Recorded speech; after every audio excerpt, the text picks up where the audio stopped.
A Ilha de Vitória é a protagonista do novo livro do jornalista Juca Magalhães. A obra Tubarão da Ponta ao Porto, Vitória em Transformação, fala sobre o desenvolvimento da cidade nas últimas décadas. Recheado de fotos antigas, registros oficiais, mapas e entrevistas, o livro desvenda as grandes transformações da capital a partir da construção do Porto de Tubarão em 1966. Olá, começa agora mais um programa Um Dedo de Prosa. É o nosso espaço aqui na TV Alice para falar sobre literatura. E hoje a nossa equipe recebe o jornalista e escritor Juca Magalhães. O seu último livro publicado se chama Tubarão da Ponta ao Porto, Vitória em Transformação. Seja bem-vindo ao nosso programa, Juca. Obrigado pelo convite, Gabriela. Mais uma vez, né? Mais uma vez, é a terceira vez, né? Já conversamos aqui. Muito bom. Nós estamos com esse livro recente seu, né, publicado em 2016, e é um livro que conta um pouco da história da nossa cidade. Conta pra gente um pouco desse projeto. O projeto surgiu através do Instituto Modus Vivendi, que é uma ONG que desenvolve projetos de vários livros. Já fez alguns livros sempre com caráter cultural, de resgate da nossa história. E também de recuperação de alguns sítios históricos importantes. A reforma da catedral foi feita pelo Instituto. E eles me convidaram para participar do projeto, falaram da importância, olha, o projeto Porto Tubarão está fazendo 50 anos e há uma ideia de se fazer um livro a respeito. Me convidaram para participar de uma equipe grande que integrou para fazer esse projeto. Eu entrei, a princípio, com a área de pesquisa histórica. A jornalista Suzana Tatagiba e Marília Poletti participaram também de entrevistas. O Estúdio Ronaldo Barbosa fez todo o projeto gráfico do livro. Enfim, foi uma equipe grande, disso eu estou mencionando algumas pessoas. Teve a Catiane, que é estudante de História, que nos auxiliou na pesquisa especificamente iconográfica. O livro tem muitas imagens. Pessoas de dentro da Vale que deram muitos depoimentos, e de fora também, porque nós fomos atrás não só da história do Porto Tubarão, mas da história de Vitória, o impacto que aquilo teve na região. Resgatamos algumas figuras antigas. Tinha um quiosque que eu acho que foi um dos primeiros, se não o primeiro, de Camburi, que chamava Cotinha. Tinha o apelido de Cotinha, onde acontecia todo sábado uma partida de futebol muito tradicional, a chamada Pelada, que reunia ex-jogadores, Fontana, Zé da Bola, a galera toda ia para lá bater bola, junto com funcionários da Vale, juízes, advogados, e dizem que até pessoas fora da lei juntava todo mundo ecumenicamente ali para bater bola. Enfim, são histórias assim que a gente buscou resgatar mais ou menos durante um ano para produzir esse projeto Tubarão da Ponta ao Porto. Agora, o interessante, uma coisa que eu queria falar com você, é que o livro ele não tem esse caráter de ser institucional, né? Ele parte, né, do ponto de vista da cidade, das transformações da cidade. Isso era mesmo uma ideia do projeto inicial? Quando eles fazem tipo um briefing, né? Vamos definir uma linha editorial para se seguir, e eu contribuí bastante na ideia dessa linha editorial, porque quando me chamaram para fazer a pesquisa, a primeira coisa que a gente faz é um levantamento bibliográfico. Peguei os livros mais relevantes já publicados sobre o assunto e percebi, especialmente nos livros já publicados pela antiga companhia CVRD, pela Vale, que se tratava muito do negócio deles. Muito institucional, né? O negócio do minério de ferro, quanto aquilo rendia, quanto foi produzido, quais as inovações, enfim. Não se falava dos lugares onde aquilo aconteceu, porque, enfim, era como você disse, institucional. Eu falava, não, a gente tem que dar um viés humano. Vamos ver onde é que está as curiosidades, porque do que adianta a gente fazer um livro muito técnico, bonito, mas técnico, que as pessoas vão pegar, botar na prateleira e não vão nunca tirar de lá. ele vai ajudar apenas os pesquisadores do futuro, né? Porque toda informação, mesmo que seja técnica, ela é importante, ela ajuda a entender como o processo de desenvolvimento de determinados eventos. Mas ele muito técnico, digamos assim, para o capixaba comum não seria um atrativo, Para né? mim, até do ponto de vista de pesquisador, eu nasci poucos meses antes da inauguração do Porto do Tubarão, e aquilo, para mim, permeou toda a minha vida. Minha mãe era apaixonada pela praia de Camburi, levava a gente desde pequeno para lá, a gente via o porto, via o movimento. A gente ia para Camburi por causa do porto, porque está tudo interligado, né, com essa criação, com a criação do porto, o crescimento da cidade. E eu fui descobrindo isso, mas eu descobri inúmeras curiosidades, talvez que seja maior. Lá no final do século XIX, o presidente da província, Muniz Freire, ele sofria muito, ele era capixaba, ele sofria muito com um pouco de desenvolvimento de Vitória. Ele achava Vitória uma cidade feia, uma cidade mal projetada, enfim, ele queria renovar tudo. Ele falava, a gente precisa de um porto, o Porto de Vitória não atracava navio, era igual de pirata, né? Parava o navio lá no meio, vinha um botezinho, né, e tal. Enfim, aí ele falava, preciso de uma estrada de ferro, não tinha estrada de ferro que chegava a Vitória. E aí ele encomenda o projeto do Novo Arrabalde ao Saturnino de Brito. Saturnino faz um projeto lindíssimo que é a cara de Vitória hoje, você vê só, e que só veio acontecer muito, muito tempo depois, mas já tinha Reta da Penha no projeto, tinha uma série de coisas que hoje em dia faz parte do cotidiano do capixaba. Foi pensado por eles e, principalmente, era a tal da Estrada de Ferro. Vitória era isolada, era uma ilha, o nome já diz. O único acesso à Vitória na época era a Ponte da Passagem, que era uma pinguelinha, né? Só passava as tropinhas de burro, trazendo café e tal. Então não tinha comércio, era tudo muito pequeno. Ele queria alavancar aquilo. Com a construção da Estrada de Ferro Vitória-Minas, que no início chamava Vitória Diamantina, foi subindo engenheiros ingleses, ajudando a construir, descobriram lá em cima, descobriram o minério de ferro. E aí, já não graças a Muniz Freire, isso levou décadas para acontecer, aquela descoberta do minério de ferro aproximou o mineiro e o capixaba e alavancou a cidade de Vitória. É muito bonita essa história, muito bonito para o capixaba conhecer como tudo está interligado. E isso foi muito antes da criação da Companhia Vale do Rio Doce, que foi só em 1942, mas em 1940, Vitória já começou a exportar minério de ferro, Porto de Vitória. E em 1941 o trem entra em Vitória, é um evento, assim, tem foto no livro.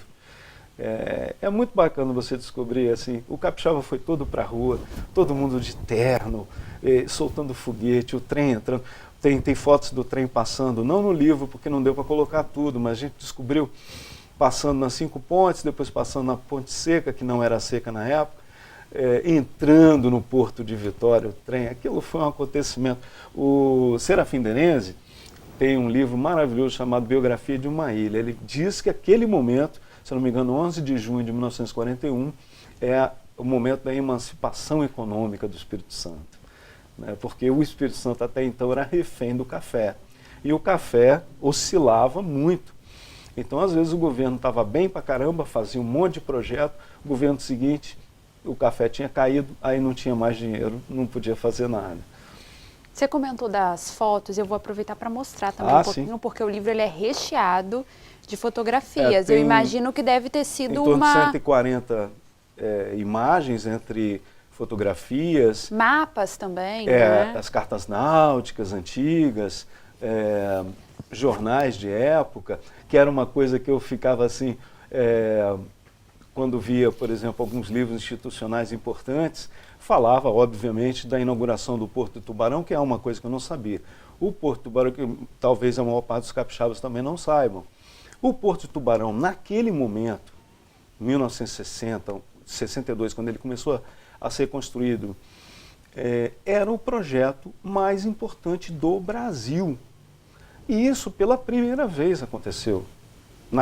Pela primeira vez a capital do Espírito Santo Vitorinha, a cidade presépio, aquela cidadezinha pequenininha, conservadora, pela primeira vez sediou um projeto de importância nacional. Quer dizer, na época foi destaque para o país, para o país inteiro, aquilo era notícia no país inteiro. Você pega os informativos da Vale do Rio Doce, as atas de reuniões das diretorias final de ano, só falava Porto Tubarão, era só tubarão, tubarão, tubarão. E havia uma expectativa muito grande no país daquilo alavancar a economia. Porque quando houve a crise do café, que começou em meados dos anos 60, desequilibrou a balança comercial do país. O café era importante para o país também, não só para o Espírito Santo. E houve então um projeto de erradicação dos cafezais improdutivos. 80%, eu não me engano, 70% ou 80% das pessoas perderam o emprego da noite para o dia no interior do Espírito Santo e vieram para onde? Vieram alguns para a capital, outros emigraram para outros estados. Mas houve um impacto muito grande quando houve a erradicação do café. O Espírito Santo precisava desesperadamente de uma alternativa, que é aquela frase que nós comentamos até antes da entrevista. João de Santos Neves fala que os galhos dos cafezais são frágeis demais para sustentar os nossos sonhos de progresso. Quer dizer, precisava de algo a mais, né? Sim, a industrialização que não havia chegado ao Espírito Santo, né? Não havia indústria aqui. São Paulo, Rio de Janeiro bombando, Minas Gerais, outros estados do país. E aqui foi começar realmente nos anos 70 em diante, que combinou com o momento milagre brasileiro, né? De tão triste lembrança para muita gente, mas para o Espírito Santo foi um crescimento inimaginável. São aqueles dados que a gente vai encontrando e se surpreendendo, né? Quando a gente pensa que no ano de 1970 a população inteira do município da Serra era de 17 mil habitantes, não dá para acreditar. Eu falei isso numa palestra, eu vi olhares incrédulos, eu falei, entra no site do IBGE e confirma. Mas são dados que a própria pesquisadora Marta Zorzal, que é mencionada na nossa pesquisa, que ela é muito importante, um trabalho muito importante de pesquisa na área de economia, ela destaca esse número. Né? Quer dizer, foi também um crescimento muito grande em pouco tempo, se a gente for parar para pensar, né? Eu acho 50 anos muito pouco tempo, né? Para um crescimento tão grande. Sim, ainda mais depois que você já viveu 50 anos, você fala, não, passa assim, né? Aí você pensar que de 17 mil habitantes para mais de meio milhão em, sei lá, menos de 50 anos, né? Foi muito veloz, muito rápido. Juca, eu quero falar sobre as transformações da cidade, o que você encontrou nessa sua pesquisa, depois do nosso intervalo, tá bom? Ok, tamo aí. Bom, vamos fazer um breve intervalo, mas a gente já volta, não saia daí.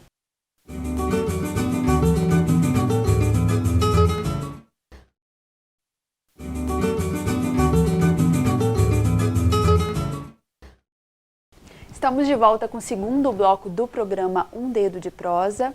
Hoje a personagem principal do nosso programa, digamos assim, é a Ilha de Vitória. A gente recebe o escritor e jornalista Juca Magalhães, que escreveu um livro com toda uma equipe, né, como ele já contou pra gente, sobre as transformações da cidade a partir do Porto de Tubarão. E eu queria começar já o nosso segundo bloco com essas transformações, né, Juca? A gente já falou um pouco do seu processo aí de construção desse livro, desse projeto, mas eu queria saber o que você encontrou, assim, que você pode destacar para a gente de curioso ou de diferente, o que chamou a sua atenção de mudanças na nossa cidade. Tem várias curiosidades, né? Vitória era conhecida como cidade presépio, uma cidadezinha pequena, bucólica, ainda mais comparado com o Rio de Janeiro e tal, né? Com a vinda do projeto do Porto Tubarão, não só Porto Tubarão, mas antes, Atalaia, no centro de Vitória, já começou a haver uma mudança muito grande física na cidade. Tem uma coisa que foi criada, foi a Esplanada Capixaba, que foi feita porque eles precisavam aprofundar a baía, ali o canal onde recebe navios do Porto de Vitória, e aquela areia dragada foi usada para aterrar uma parte considerável no centro de Vitória, que hoje em dia já é antiga. Né? As pessoas não sabem, mas quando vê fotografias ficam abismadas, como era diferente o centro de Vitória. e aí fizeram a Esplanada Capixaba. No livro tem uma propaganda que nós encontramos muito interessante, que fala assim na propaganda: o empreendimento imobiliário, o melhor empreendimento imobiliário da moderna cidade presépio. Ainda se chamava, na virada dos anos 50 para 60, Vitória ainda era conhecida ou lembrada depois, até os anos 70, como cidade presépio. Mas depois da vinda do projeto Porto Tubarão e os desenvolvimentos que se seguiram, acabou isso, né? Ninguém chama hoje de Vitória de cidade presépio. Como assim cidade presépio? Né? Hoje a gente tem uma ideia de grande Vitória, uma metrópole com quase 2 milhões de habitantes, que completamente diferente da época dos nossos avós.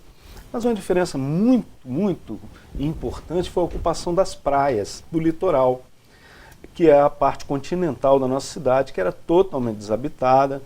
Muita gente não sabe ou não lembra. Bairros como Jardim da Penha, Jardim Camburi, Mato da Praia não existiam. Era não havia... desértico, né? E foi construído o Porto Tubarão lá, porque já havia no centro o porto, o Cais Eumenes Guimarães, que ficava transportando minério dia e noite, aquilo incomodava muitas pessoas. Tudo era no centro de Vitória até então. Hoje a gente chama de centro, mas as pessoas chamavam de cidade. Era muito comum. Antigamente alguém virar para você e falar assim: eu vou à cidade resolver um problema. Ah, que saco, eu tenho que ir lá na cidade, porque a cidade era o centro de Vitória. Que era chamar, o resto não era cidade, eram casinhas bucólicas, aquela Vitória antiga, que hoje é antiga, né? Eu ainda vivi um pouco daquela Vitória incipiente. Então houve essa ocupação das praias, calçadão de praia. Foi um momento que o capixaba começou a se sentir carioca, né? De dirigir carro na beira da praia, morar de frente para o mar batendo, aquela coisa. Você só via isso em Copacabana, Ipanema, né? Porque o centro estava lá, tanto que quando faz a avenida, quando houve enrocamento, depois aterraram e fazem a avenida Beira-Mar. Aí você andava de carro na beira do mar, mas ainda não era praia, né? Como veio a ser Camburi, a nossa praia mais frequentada, o calçadão de Camburi mudou a cara completamente da cidade de Vitória. Veio uma sociedade menos conservadora, que era até, nos jornalistas de época, a Maria Nilson, a Milton de Almeida, criticavam o conservadorismo da sociedade capixaba. Eles falavam tradicional família capixaba, né, comparavam com a mineira, e que tinha muito a ver, né, porque com a construção da estrada de ferro Vitória-Minas, estreitaram-se muitos laços entre capixabas e mineiros. E aí tem um intercâmbio também, né? Sim, que foi só se intensificando ao longo dos anos, né? Mas Vitória é sempre menos expressiva. A gente vai a São Paulo, outros lugares do país, e eles pensam que o Espírito Santo é a praia dos mineiros. Comum se ouvir isso, dói, né? Só falta da briga. mas a gente tem que reconhecer que culturalmente houve um processo de isolamento de muitos anos da nossa cidade, isso é discutido até no início do livro, e que causou um pouco esse afastamento dos outros centros. É a peculiaridade do capixaba, que hoje está se tornando cada vez mais clara. Uma coisa interessante que a gente conversou nos bastidores, que me chamou a atenção, foi a questão que você falou da participação da mulher também nesse processo da construção do porto, como essa figura da mulher ela vai aparecendo. Eu queria que você falasse um pouquinho sobre isso. Nós fizemos algumas rodas de conversa com funcionários do porto, óbvio, né? A gente precisava ter a visão deles. Mas quando nós fizemos essas conversas, nós não fomos atrás da visão do empregado da companhia Vale do Rio Doce, da Vale, não. A gente queria ver a visão do capixaba. Como é que foi isso para você, de você mora aqui? E uma das coisas, nós tivemos uma roda de conversa muito legal só com mulheres. Tinha uma maquinista, outra que dá manutenção em locomotivas, e por aí vai. Trabalhos que eram até meados dos anos 80, exclusivamente de homem. Foi de homem. Não, mecânica era coisa de homem. Com o tempo elas foram rompendo essa barreira, mas não foi fácil não. Tiveram que alguns gerentes, pessoas de maior visão, brigar lá. Eu lembro do Piccoli, que foi um gerente importante lá, contando que ele contratou uma vez uma estagiária. E aí eles falaram com ele, isso no final dos anos 70. Falaram com ele assim, mas você ficou maluco? E se ela precisar subir na pilha lá de minério? Sobe, o que tem? Aí se precisar não sei o quê, não tem problema, vai. Mas nessa época não havia sequer banheiro específico para as mulheres usar lá dentro, né? Quando a gente fala, sempre trabalhou mulher, óbvio, na CVRD sempre houve um grande número de mulheres trabalhando, mas eram aqueles trabalhos administrativos, datilógrafa, né, na época. Era secretária, né? Enfim, funções desse tipo, administrativas. Não de ir para o campo, virar turno, virar a noite trabalhando, e ao longo do tempo isso foi acontecendo. Chega no final dos anos 90, tem a figura, esqueci o nome dela, eu acho que é Gabriela também, que é uma moça de 18 anos, foi a primeira a operar um carregador de navios, com uma estrutura gigantesca, não sei quantas toneladas, e ela foi lá trabalhar naquilo. Inclusive eles têm um simulador que foi desenvolvido por eles lá dentro, que é de tecnologia desenvolvida aqui, que é inovador, que foi reprogramado, foi vendido acho que para outros países. Tem coisas que eles têm muitas patentes lá dentro, são uma coisa que eu não sabia, né? Tem vários engenheiros pesquisadores lá desenvolvendo trabalhos muito importantes na área de pesquisa. Ju, o que eu queria falar com você também é sobre um tema mais delicado, digamos assim, que é a poluição, né? É um tema que hoje é muito recorrente, os capixabas falam muito disso, né? Quando a gente fala de minério e também da empresa Vale, acaba surgindo também essa questão do pó preto, né? Que incomoda os moradores. Você chega a entrar nessa questão da poluição no livro? A gente dá um viés histórico, não tem como falar numa empresa desse tamanho sem falar dos impactos que esse projeto trouxe para a cidade. Quer dizer, impactos não só no desenvolvimento econômico, mas também ambientais, né? Foi uma mudança muito grande na cidade. E uma mudança que eu percebi como uma coisa muito desejada, né? É interessante notar que eles começaram a se preocupar com o meio ambiente em meados dos anos 70, um pouco por causa do relacionamento com os japoneses, que eram sócios de uma das usinas, né? E do porto também, de construção de navios, enfim, sempre foram parceiros, e os japoneses começaram a cobrar das ações de mitigar um impacto. Isso em meados dos anos 70, fizeram um estudo enorme e tal. Então, no início dos anos 80, isso eu descobri com estudos lá, publicações da própria Vale. Eles começaram a fazer as primeiras medições de impacto, de poluição, sem que fosse cobrado, pedido por ninguém. Porque o órgão que cuida desse tipo de assunto, a Secretaria de Meio Ambiente, só seria criada, a Secretaria Estadual de Meio Ambiente, só seria criada em 1987. E, na verdade, o assunto começa a ser muito discutido após a Eco 92, no Rio de Janeiro. Rio e Brasília, né? Então, a partir dali, realmente começou a se falar muito em sustentabilidade, em mitigar esses impactos, e casa também com o crescimento enorme que a cidade já tinha alcançado, né?